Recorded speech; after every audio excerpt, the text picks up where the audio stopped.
Hello, my name is Gabe Drake. I'm a member of the Winchester High School National Honor Society. We'd like to thank you for your willingness to be interviewed today. Our plan is to include these full-length interviews as part of Winchester High School's History Department virtual archive, and to put short segments of each of your interview into our Veterans Day program this year. The Winchester students will watch the program from their classrooms since we can't do an in-person assembly. It will also be posted on the school's website if you want to watch it. Okay. If there are any questions you don't feel comfortable answering, you don't have to. Unless you have any questions, let's get started. Okay, sounds good. All right. Can you please tell me your name and your years of service in the military? My name is Rick Cruz. I currently live here in Winchester, Illinois. I am a partner in the law firm of Thompson, McNeely and Cruz, and I served in the United States Army from 1983 to 1987. All right.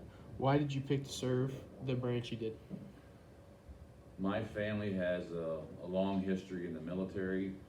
Both of my grandfathers served. My grandfather on my mother's side was in the Army. My grandfather on my dad's side was in the Navy. My dad was in the Navy.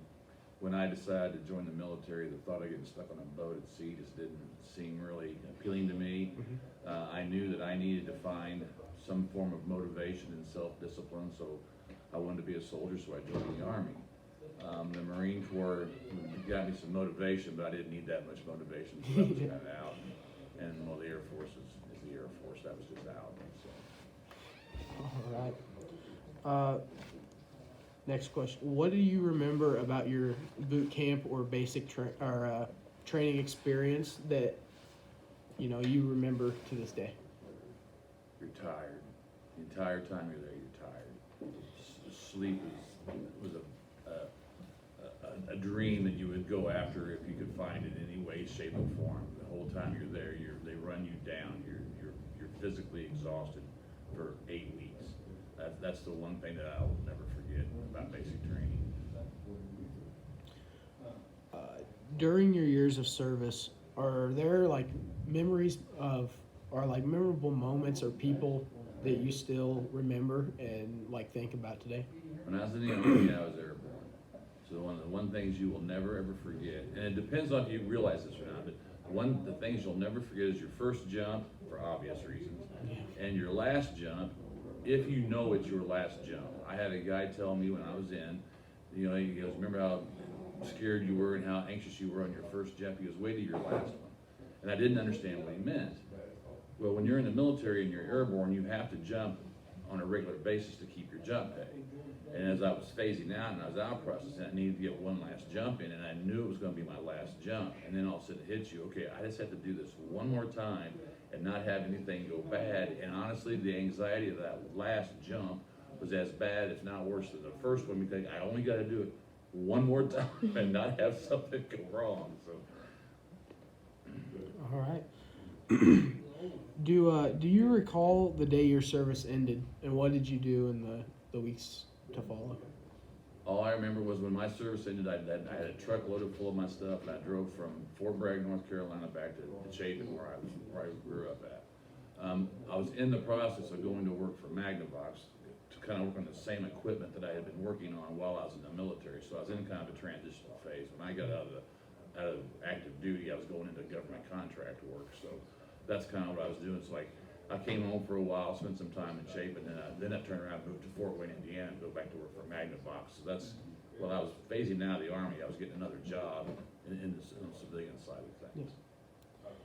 Yes. How do your services and experiences in the military affect your life now? The reason I joined the military was when I got out of high school, I went to college, and I had a very good time. I had way too much fun. I was not motivated, I was not disciplined, and that was a recipe for a disaster. So I quit school before they asked me to, and I joined the military. And the things that I learned in the military were how to self-motivate yourself, how to be disciplined, and how to set your goals and complete those goals. And I've done that throughout my life. From the time I got out of the service, I went to work for government contracts.